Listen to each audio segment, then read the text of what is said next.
Hello everyone, welcome to IS point. आज हम यहाँ पे बात करेंगे संघवाद, दैट मीन्स फेडरलिज्म के बारे में। ठीक है, इसके बारे में देखेंगे क्या कैसे होता है। यहाँ पे यदि हम बात करें तो संघवाद यानी कि इस चैप्टर में जो चैप्टर सेकंड है, यहाँ पे पूरा ही हमको संघवाद से रिलेटेड पढ़ना है। ठीक है, फर्स्ट चैप्टर में हमने देखा सत्ता की साझेदारी, और उसमें देखा कि किस तरीके से हमें अपने जिस भी देश में हम रह रहे हैं वहाँ के प्रत्येक लोगों का अधिकार होता है उसमें शामिल होने का, और वो अधिकार उन्हें देने ही पड़ते हैं। ठीक है, फिर वो किस तरीके से लेंगे वो उन पे डिपेंड करता है। यदि प्यार से मिलता है तो ठीक है, नहीं तो जिस भी तरीके से मिलता है। हमने श्रीलंका और बेल्जियम की कहानी में बेहतर तरीके से समझ चुके हैं कि दोनों ही हथकंडे अपनाए जाते हैं। तो यहाँ पे वहाँ पे हमने क्लियर कर लिया कि सत्ता की साझेदारी इंपॉर्टेंट क्यों होती है। राइट, अब हम देखेंगे फेडरलिज्म के बारे में या संघवाद के बारे में, जो चैप्टर सेकंड है। और इसमें यदि हम बात करें तो इसके अंतर्गत हमको पढ़ना क्या क्या है, अभी सबकी इनकी डिफिनेशन भी लिखेंगे कि संघवाद का मतलब क्या होता है। मतलब इसकी परिभाषा की बात करें तो क्या होती है, क्योंकि हम वर्ड सुने हैं लेकिन समझ में नहीं आता ना कि आखिर ये है क्या। ठीक है, अभी क्लियर हो जाएगा सारी चीज़ें, डाउट नहीं रखना बिल्कुल भी। और उसके बाद यहाँ पे यदि हम बात करें, हमको पढ़ना क्या है कि पिछले अध्याय में हमने गौर किया था कि शासन के विभिन्न स्तरों के बीच सत्ता का ऊर्ध्वाधर बंटवारा आधुनिक लोकतंत्र में सत्ता की साझेदारी का एक आम रूप है। ठीक है, तो वहां पे हमने देख लिया, और इस अध्याय में हम सत्ता के बंटवारे के इसी स्वरूप पर विचार करेंगे। यानी कि ये सत्ता के बंटवारे का एक स्वरूप है, और इसमें हम क्या करेंगे, विचार करेंगे। इसे आमतौर पर संघवाद या फेडरलिज्म कहा जाता है, और इससे एक ही लोकतांत्रिक व्यवस्था के अंदर अलग अलग इलाकों का साथ रहना और चलना संभव हो पाता है। ठीक है, यानी कि इसमें क्या कहा गया है कि यदि हम बात करें तो इससे एक ही लोकतांत्रिक व्यवस्था के अंदर, यानी कि जो भी हमारे देश के अंदर जो भी लोकतांत्रिक व्यवस्था है इसके अंदर अलग अलग इलाकों का साथ रहना और चलना संभव हो पाता है। और वो किसकी वजह से, संघवाद की वजह से। और उसके बाद है कि अध्याय में शेष हिस्से में, मतलब अध्याय के शेष हिस्से में हम भारत के संघवाद के सिद्धांत और व्यवहार को समझने की कोशिश की गई है। यानी कि भारत के बारे में भी समझेंगे, पहले विश्व को समझेंगे देन भारत को समझेंगे। ठीक है, कि भारत में संघवाद की किस तरीके से व्यवस्था है, उसके क्या सिद्धांत है, व्यवहार कैसे है उसके, और संघीय ढांचे से संबंधित संवैधानिक प्रावधानों पर भी हम क्या करेंगे, चर्चा करेंगे। और इसमें बताया गया है कि संघवाद को मजबूत करने वाली नीतियों और राजनीति का विश्लेषण किया जाएगा।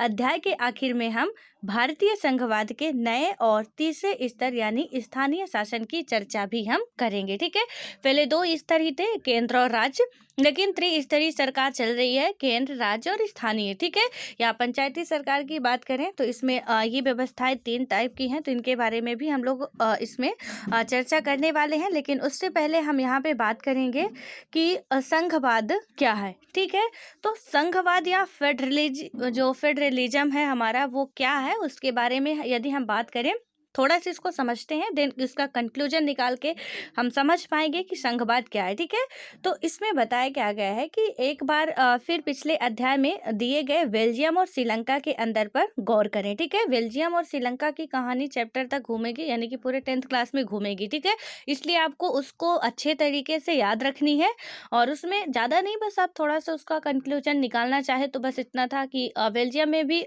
मतलब कहीं ना कहीं वही स्थितियाँ उत्पन्न थी कि जो दोनों में आपस में मतभेद था। ठीक है, अल्पसंख्यक बहुसंख्यक में, और श्रीलंका में भी स्थितियां सेम थी, वहाँ पे भी दोनों में ही मतभेद था, अल्पसंख्यक बहुसंख्यक में।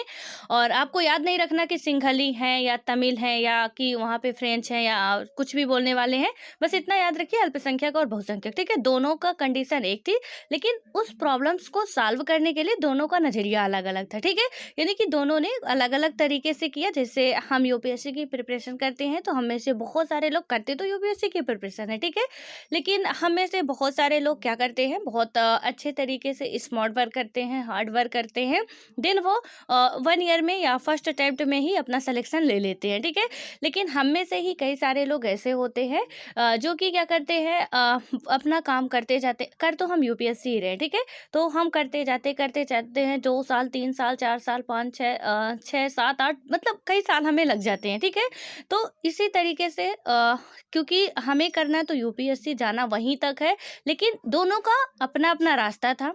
अपने-अपने विचार थे और दोनों ने अपने-अपने हिसाब से किया, अपने-अपने अनुसार किया कि जैसे उन्हें ठीक लगा। तो किसी का जो आइडिया था वो काफ़ी बेटर था, वो जल्दी ही सफलता पा गए और किसी का थोड़ा-सा अप्रोच जो है वो थोड़ी गड़बड़ था और वो अपना 3-4 साल, 5 साल जितने भी साल लगे वो निकालते रहे, ठीक है? तो इसी तरह हुआ कि श्रीलंका ने अपना जो भी अपनाया कि वहाँ पे गृह युद्ध होने को स्थिति आ गई और हुआ भी। और बेल्जियम ने वहीं पे थोड़ी होशियारी दिखाई और शांति से थोड़ा उनको भी दे दिया, थोड़ा अपने को भी ले लिया। क्योंकि ऐसा तो नहीं श्रीलंका में गृह युद्ध होने के बाद उनका ही शासन आ गया, उनको मिला। ठीक है? तो दोनों ने ही रास्ता अलग-अलग अपनाया लेकिन दोनों की स्थितियाँ कहीं न कहीं सिचुएशन एक ही थी, ठीक है? इस कहानी को हमको याद रखना है।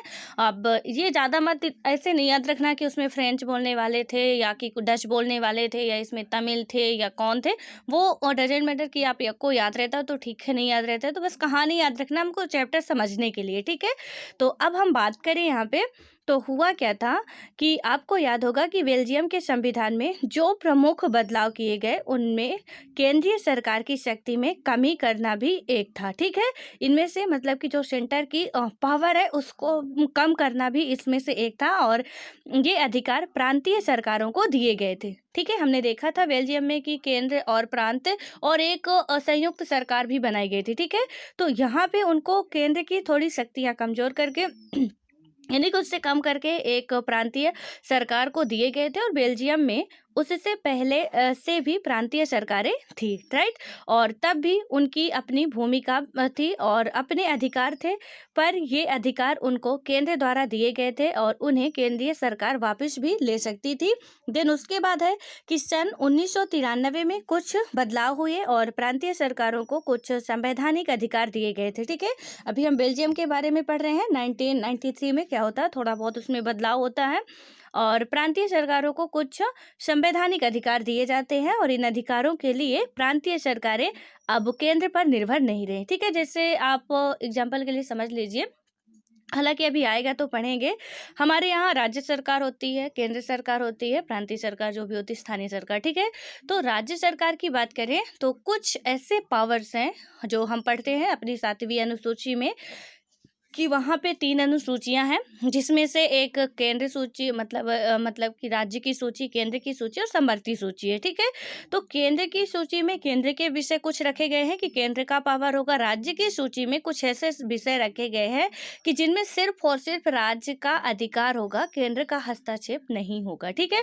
लेकिन कुछ ऐसे भी विषय रखे गए हैं समवर्ती सूची में, जहाँ पे राज्य और केंद्र दोनों का ही होगा, बट विवादास्पद यदि स्थिति आती है तो फिर केंद्र का ही मान्य होगा, ठीक है?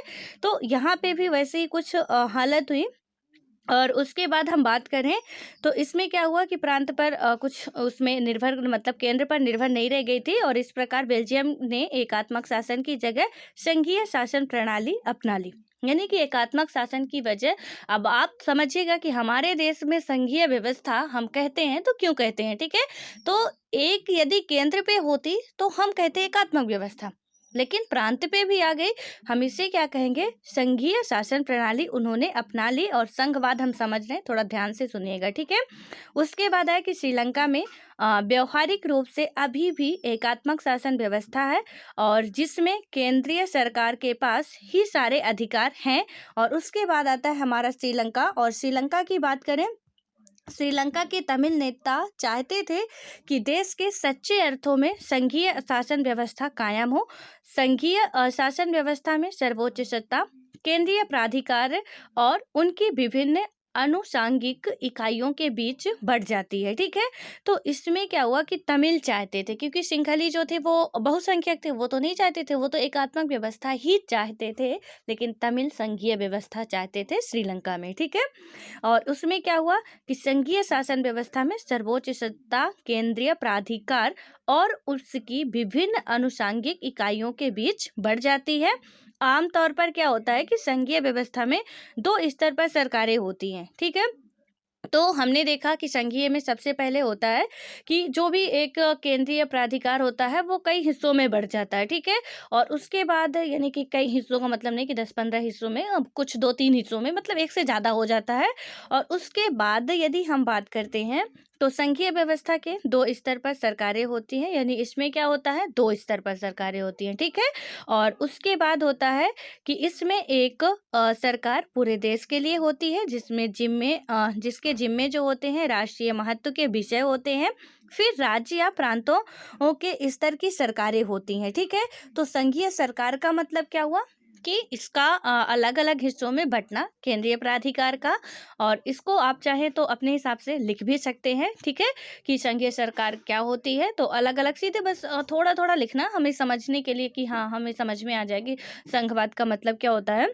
तो अलग अलग हिस्सों में केंद्रीय प्राधिकार को बंटना, ठीक है।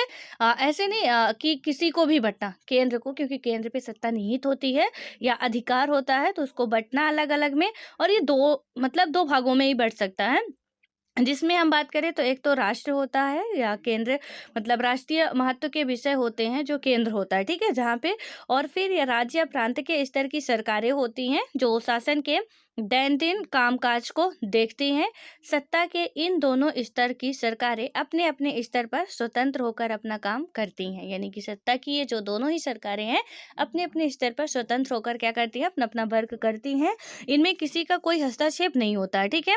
और इस अर्थ में संघीय शासन व्यवस्था एकात्मक शासन व्यवस्था के ठीक उल्टा है, यानी कि एकात्मक शासन व्यवस्था जो है उसके ठीक अपोजिट है, ठीक है। और उसके बाद बात करें तो एकात्मक व्यवस्था में शासन का एक ही स्तर होता है, बाकी इकाइयां उसके अधीन होकर काम करती हैं। और इसमें केंद्रीय सरकार प्रांतीय या स्थानीय सरकारों को आदेश दे सकती है, पर संघीय व्यवस्था में यानी केंद्रीय सरकार क्या कर सकती है, उसमें एक ही में, मतलब केंद्र में ही सत्ता निहित होगी, ठीक है। सपोज हमारे यहाँ एकात्मक व्यवस्था होती, तो आप एग्जाम्पल मान के चलो कि जैसे हमारा ये इंडिया है, ठीक है। इस इंडिया में यहाँ पे हम बात करें सेंटर पे, यहाँ दिल्ली में क्या होता, एकात्मक व्यवस्था बैठी हुई है, ठीक है। एक ही मतलब इसमें सब कुछ है कि ये सारी शक्तियाँ इसी में निहित है, कोई स्टेट वगैरह प्रांतीय सरकार या उनको कोई सब्जेक्ट नहीं मिले हुए हैं। इसमें क्या होता, जो ये कहते यहाँ की, ठीक है, वो इस पूरे इलाके को मानना ही पड़ता, पूरे जो भूभाग है उसको में जो भी रह रहे हैं उनको सबको मानना ही पड़ता, ठीक है। और वो मना नहीं कर सकते थे। लेकिन यहाँ संघीय व्यवस्था है कि केंद्र ये सेंटर की कुछ ही बातें यहाँ पे मानती है। हम देखते हैं जीएसटी आया था, जीएसटी में कई राज्यों में पश्चिम बंगाल में ही सबसे ज़्यादा ये मुद्दा उठा हुआ था। वहाँ की सरकार इसको मानने से मतलब नहीं लागू करने के लिए बोल रही थी, ठीक है। कई सारे ऐसे स्टेट थे जहाँ पे जीएसटी को लागू करने से मना किया जा रहा था। तो ये संघीय व्यवस्था का ही परिणाम है कि वो चाहें या इन्होंने तो कह दिया, ये चाहते हैं। कुछ ऐसे होते कि मानना ही पड़ता है, लेकिन कुछ ऐसे होते हैं जिनमें वो अपनी मर्जी दिखा सकते हैं राज्य सरकार, तो वो चाहते तो ये लागू करते, नहीं चाहते तो नहीं लागू करते। वहाँ पे वो उन पे डिपेंड करता है, ठीक है। उसके बाद आता है यहाँ पे हम बात करें तो संघीय व्यवस्था में क्या होता है कि इसमें राज्य सरकार केंद्र सरकार को कुछ खास करने का आदेश नहीं दे सकती, यानी कि जो हमारी सेंट्रल गवर्नमेंट होती है वो स्टेट गवर्नमेंट को कुछ खास करने का आदेश नहीं दे सकती। और सेंटर या स्टेट गवर्नमेंट के पास क्या होता है कि अपनी शक्तियाँ होती हैं, और इसके लिए वह केंद्रीय सरकार को जवाबदेह नहीं होता। जो उसके पास शक्तियाँ होती हैं, पावर होती है स्टेट के पास, जरूरी नहीं कि वो जो भी काम कर रहा है वो स्टेट को जवाब दे।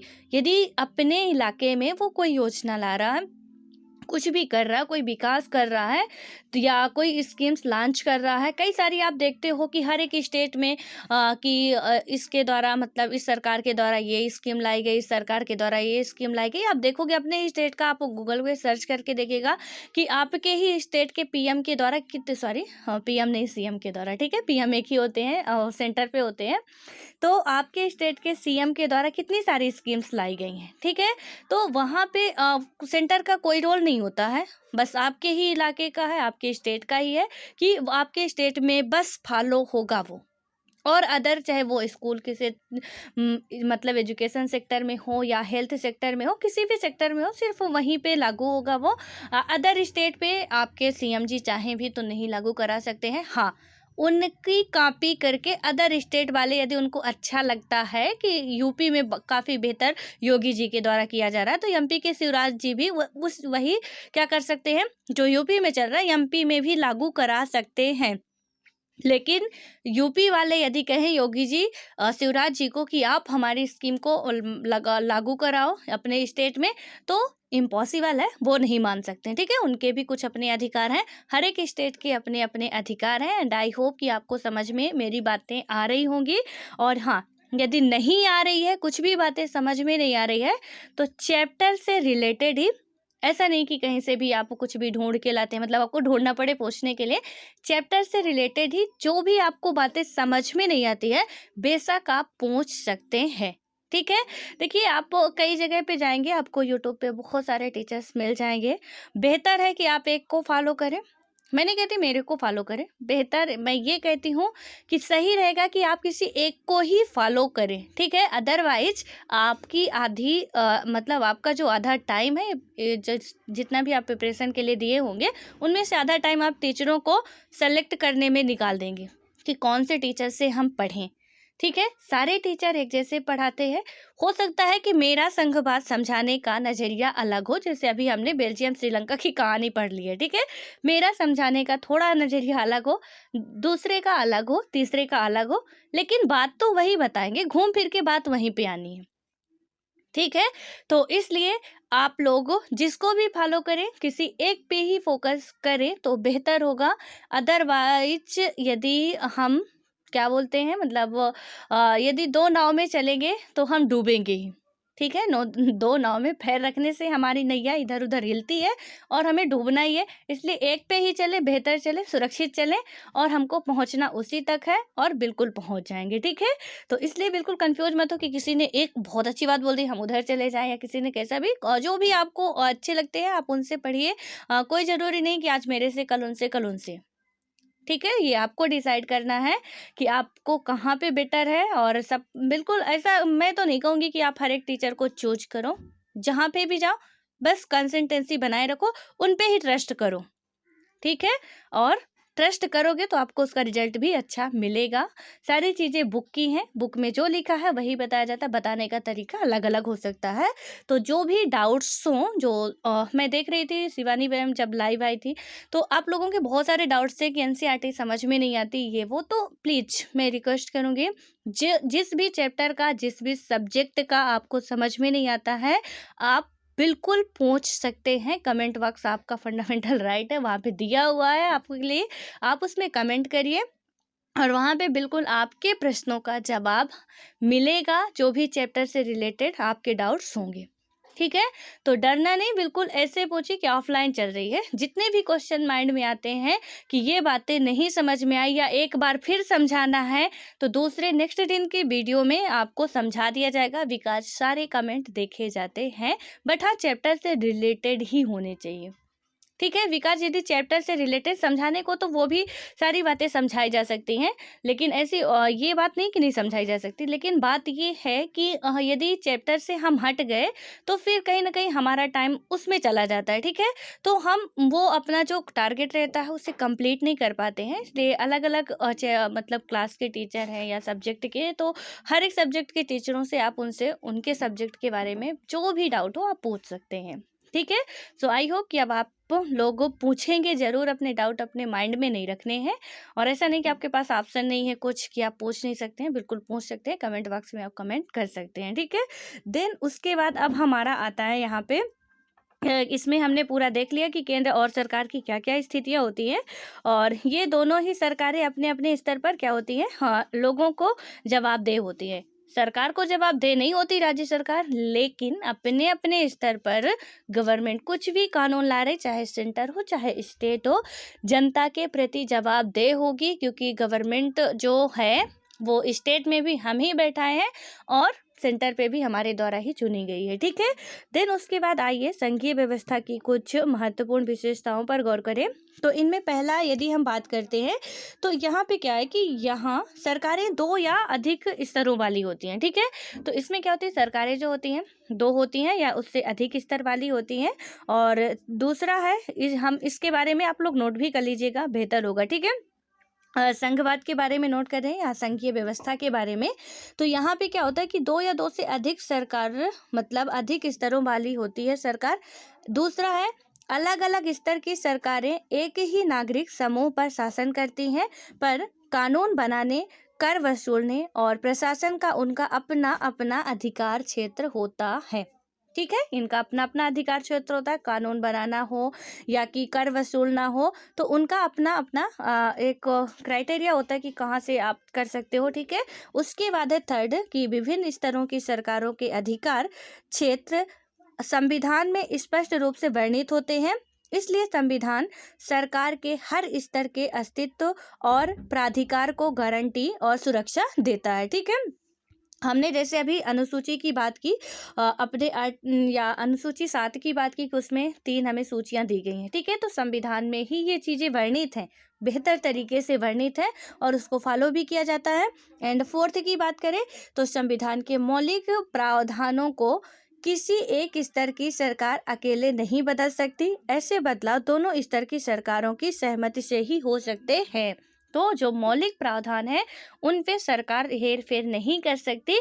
इसमें दोनों स्तर की सरकारों का ही उपस्थित होना या सहमति होना इम्पोर्टेंट है।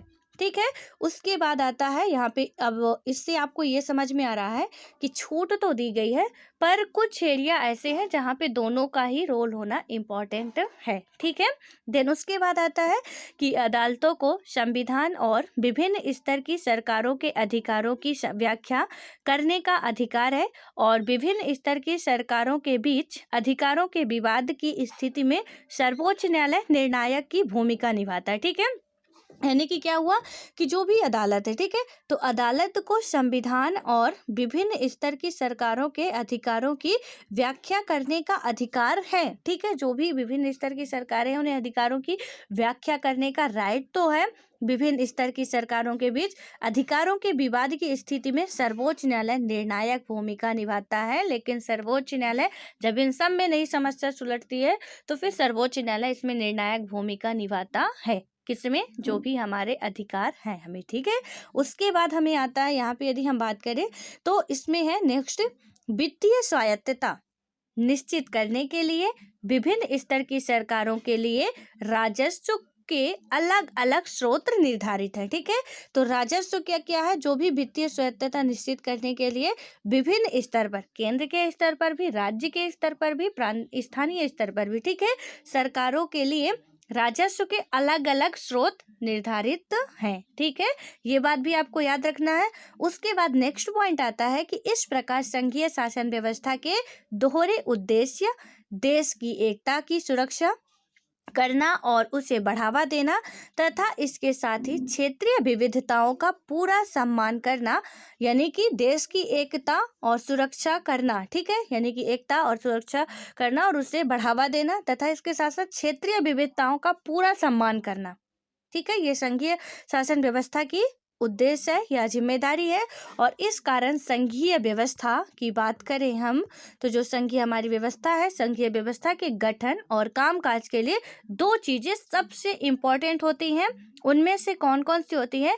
तो विभिन्न स्तरों की सरकारों के बीच सत्ता के बंटवारे के नियमों पर सहमति होनी चाहिए और उनका एक दूसरे पर भरोसा होना चाहिए। ठीक है, यानी कि विभिन्न स्तरों के बीच, सरकारों के बीच सत्ता का बंटवारा होना चाहिए तथा बंटवारा ही नहीं, मतलब बंटवारे के नियमों में सहमति और उनके एक दूसरे पर ट्रस्ट होना चाहिए। ठीक है, ऐसे नहीं कि मतलब कर भी दिए, भरोसा नहीं है, विपक्षी भी हमारे पास बैठे हैं और हमारे जो भी पक्ष के हैं वो भी बैठे हैं, हमें उन पे ट्रस्ट होना चाहिए। ठीक है, चाहे वो भले ही विपक्ष के हों, और उसमें है कि वे अपने अपने अधिकार क्षेत्रों को मानेंगे। आदर्श संघीय व्यवस्था में ये सबसे, ये मतलब कि ये दोनों पक्ष होते हैं और आपसी भरोसा और साथ रहने पर सहमति। ठीक है, यानी कि आपसी भरोसा और साथ रहने पर सहमति होती है।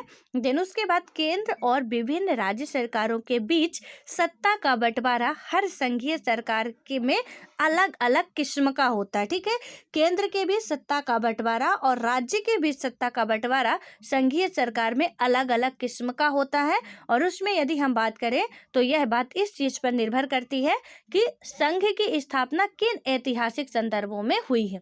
यानी कि जो हमारा संघ बना है उसकी स्थापना किस ऐतिहासिक संदर्भ में हुई है। और संघीय शासन व्यवस्थाएं आमतौर पर दो तरीकों से गठित होती है। अब यहाँ पे देखिए कि कैसे अलग अलग हो सकता है।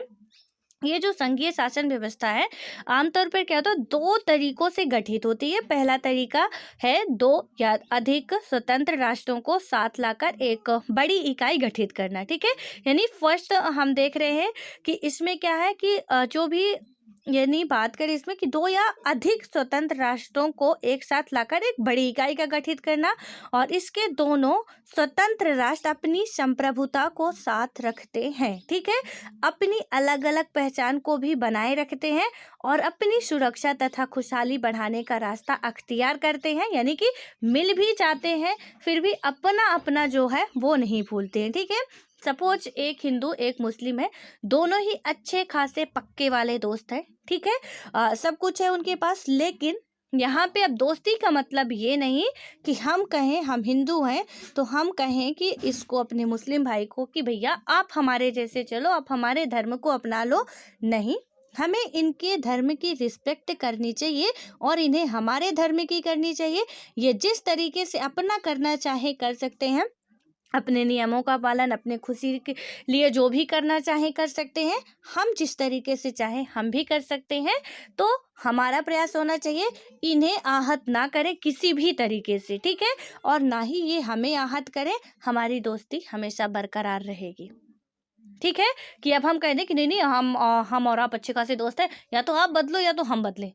अब आपने कहा हम नहीं बदलेंगे, उसने कहा हम नहीं बदलेंगे, दोस्ती का है कि अच्छी खासी दोस्ती तो गई फिर, ठीक है। इसलिए मतलब दोनों का ही रिस्पेक्ट करें, हम दोनों ही अच्छे दोस्त हैं, मुसीबत में काम देंगे, सब कुछ है, एक ही थाली के चट्टे बट्टे हैं, एक ही थाली में खाते हैं, सब कुछ बेहतर है। लेकिन जहाँ पे अपने रीति रिवाज धर्म जो भी मानने वाले होते हैं वहाँ पे यदि बात आती है उन्हें हम नहीं आहत कर सकते हैं। हमें उनकी बखूबी रिस्पेक्ट करनी चाहिए एंड आशा रखनी चाहिए कि वो भी हमारी उतनी ही रिस्पेक्ट करेंगे, ठीक है। और उसके साथ क्या होता है, और इसी तरह इसमें भी समझाया गया है कि भले ही अलग अलग मिल जाते हैं लेकिन उनका अपना सब कुछ जो भी है उनका अपना वर्चस्व वो अपना रख सकते हैं। और साथ आकर संघ बनाने का के उदाहरण है संयुक्त राज्य अमेरिका, स्विट्जरलैंड और ऑस्ट्रेलिया वगैरह है। और इस तरह की संघीय व्यवस्था वाले मुल्कों में आमतौर पर यानी कि प्रांतों को समान अधिकार होता है और वे केंद्र के बरक्स ज्यादा ताकतवर होते हैं, ठीक है। यानी कि प्रांत में समान अधिकार होता है, केंद्र से ज़्यादा ही ताकतवर होते हैं। वहाँ पे यदि हम बात करें अमेरिका में दोहरी शासन दोहरी नागरिकता की हम बात करते हैं तो प्रांत में भी उनको नागरिकता मिलती है, उनके स्टेट की भी नागरिकता उन्हें मिली हुई होती है, ठीक है। और वहाँ पे वो जो भी करना चाहे वो बिल्कुल बखूबी कर सकते हैं, इसमें कोई उनका हस्तक्षेप नहीं करता है। और संघीय शासन व्यवस्था के गठन का दूसरा तरीका है बड़े देश, यानी कि जो भी हमारे बड़े देश द्वारा अपनी आंतरिक विविधता को ध्यान में रखते हुए राज्यों का गठन करना और फिर राज्य और राष्ट्रीय सरकार के बीच सत्ता का बंटवारा कर देना। यानी कि एक देश में अलग अलग राज्यों को करना और उनके बीच जो भी हमारी व्यवस्थाएं हैं उनको क्या कर देना, सत्ता का बंटवारा कर देना। भारत, बेल्जियम और स्पेन इसके उदाहरण हैं। तो ये कौन कौन से उदाहरण हुए? भारत हो गया जहाँ पे प्रांत का ज़्यादा अधिकार है, हमने वहाँ पे देखा स्टेट के सेंटर के कंपेयर में भी, ठीक है। जैसे अमेरिका, स्विट्जरलैंड सेम उसी तरह है कि यहाँ पे दोनों का ही सेम सेम अधिकार होगा, हालांकि यहाँ पे सेंटर पे ज़्यादा होता है अधिकार। इसमें एग्जाम्पल के लिए भारत आ गया, बेल्जियम आ गया, स्पेन आ गया। और इसकी दूसरी श्रेणी वाली व्यवस्था में राज्यों के वरक्स केंद्र सरकार ज़्यादा ताकतवर हुआ करती है, ठीक है।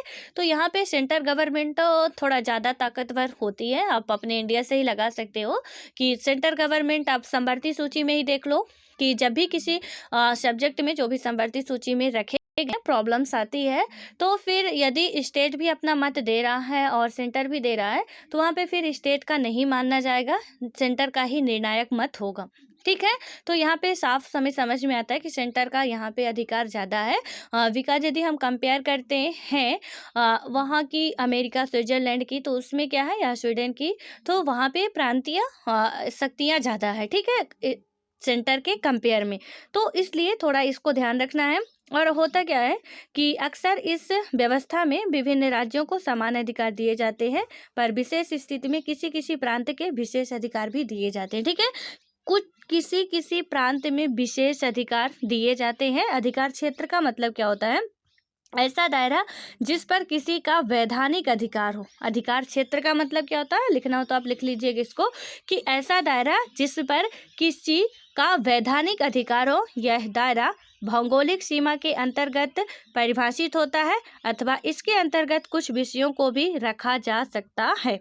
ठीक है, तो यहाँ पे क्या होता है? कुछ भौगोलिक सीमा के आधार पर परिभाषित होता है, इसमें कुछ विषयों को भी रखा जा सकता है। और हमने यहाँ पे देखा प्रांतीय सरकार में कुछ विशेष अधिकार भी कुछ प्रांतों को दिए जाते हैं।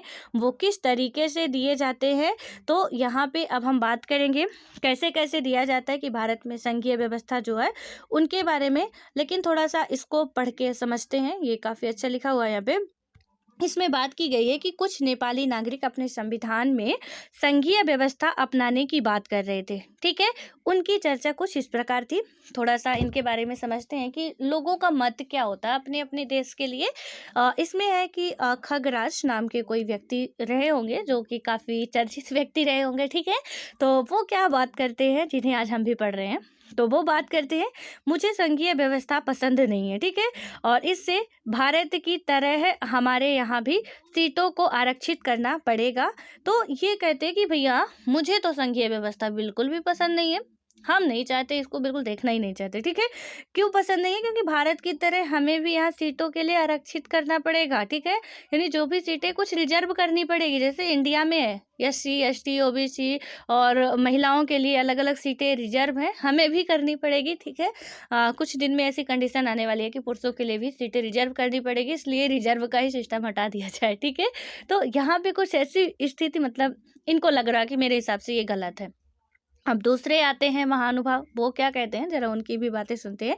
मीता ये कहते हैं, हमारा देश तो कोई बड़ा नहीं है, हमें संघ की क्या ज़रूरत है। अब इनका मत है कि भैया हमारा देश तो बहुत बड़ा नहीं है, हमें संघ की क्या ज़रूरत है। देन उसके बाद आते हैं बाबूलाल। अब ये क्या कहते हैं, मुझे लगता है कि अगर तराई क्षेत्र की अपनी अलग राज्य सरकार बने तो क्षेत्र को ज़्यादा स्वायत्तता मिल सकेगी।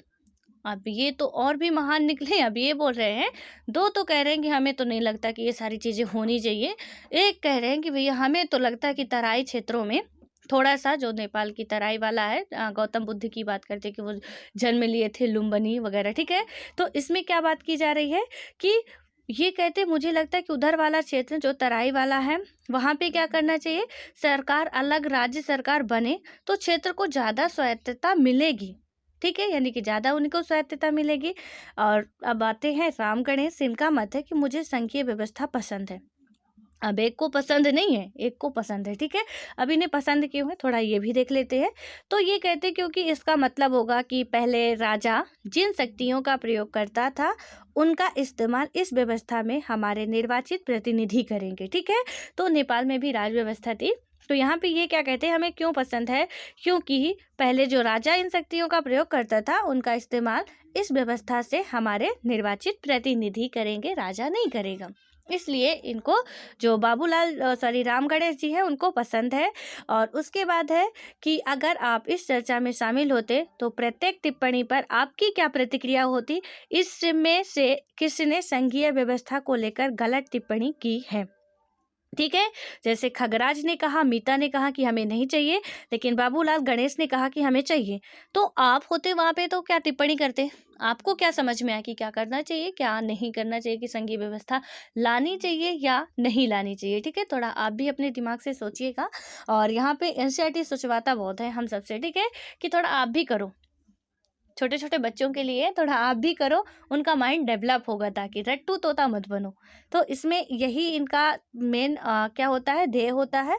और वही हमको भी करना, हमें सोचना है। ठीक है, सबका पढ़ के अपना कंक्लूजन देना है, ये बात हमारे अंदर हमेशा होनी चाहिए, ये गुण हमारे अंदर हमेशा होने चाहिए। जितना भी जो भी आता है थोड़ा अपना ओवरव्यू देने की हिम्मत होनी चाहिए हमें। अब हम सबसे पहले राज्यों के जो विशेष दर्जे की हमने बात की थी, जिसमें से एक जम्मू कश्मीर भी था, उसको भी मिला हुआ था, कुछ पूर्वोत्तर के उनको भी मिला हुआ, तो विशेष दर्जा मिला है, तो उनके बारे में चर्चा करेंगे।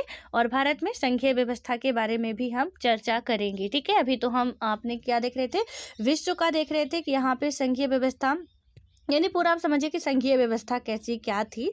तो इसमें ये जो मैप दिया हुआ है, थोड़ा इस मैप को आप ध्यान से देखिएगा। ठीक है, इस मैप से आपको बहुत सारी चीज़ें मिल जाएगी। यहाँ पे क्या लिखा गया है कि मॉन्ट्रियल और किंगस्टन, ठीक है, हैंड बुक ऑफ फेडरेशन के द्वारा ये लाया गया है। और हालांकि क्या है कि दुनिया के 192 देशों में से केवल 25 में संघीय शासन व्यवस्था है, लेकिन इन देशों में दुनिया की 40% जनसंख्या रहती है।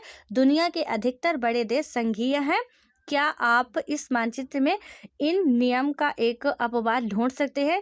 यानी कि जहाँ पे कितने हैं, कुल 25 देशों में, 192 में कुल 25 देशों में ही संघीय व्यवस्था है, जबकि पूरे विश्व की 40% जनसंख्या वहीं पे निवास करती है।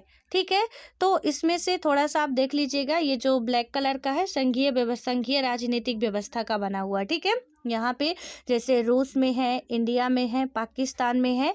और उसके बाद से यहाँ पे यदि आपको इंडिया और पाकिस्तान का दिख रहा हो, ये ठीक है, ये इंडिया वाला इतना आ गया और इधर का ये पाकिस्तान वाला एरिया। ठीक है, तो हम कह सकते हैं कि भारत में भी है और पाकिस्तान में भी है।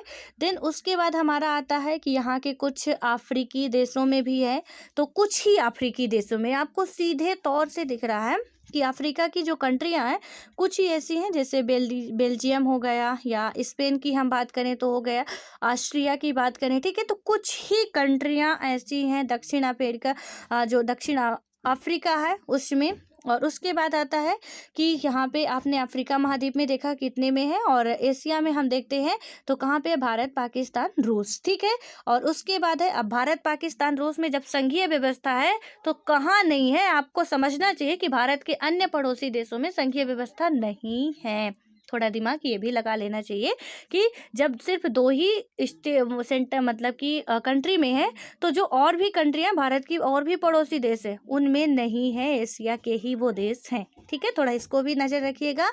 और उसके बाद इधर देखते हैं, ये कनाडा, संयुक्त राज्य अमेरिका, यहाँ संघीय व्यवस्था है और बेहतर तरीके से है।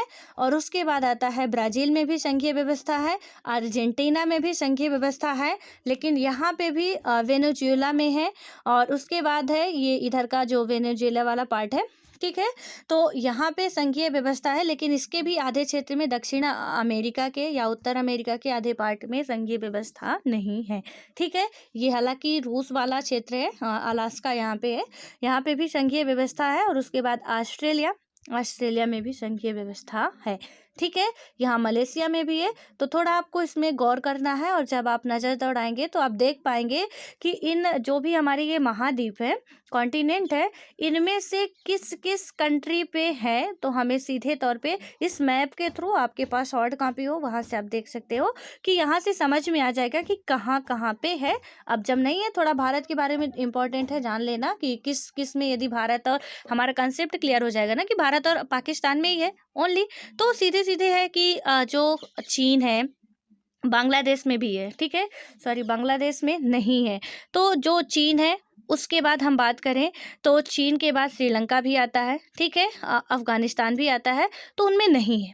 हम कह सकते हैं कि उनमें नहीं है। मालदीव है तो इनमें नहीं है, ये बातें हम कह सकते हैं। ठीक है, सो आई होप कि आपको ये समझ में आ रहा होगा। और म्यांमार भी हमारा पड़ोसी देश है जिसमें कि संघीय व्यवस्था नहीं है, तो इसलिए थोड़ा आप भी इसमें वर्क करिएगा, मैप में देखिएगा कि कहाँ कहाँ पे क्या क्या चीज़ें हैं। ठीक है, सो अब मिलते हैं नेक्स्ट वीडियो में नेक्स्ट टॉपिक के साथ और इंटरेस्टेड टॉपिक के साथ। तब तक आप लोग पढ़ते रहिए।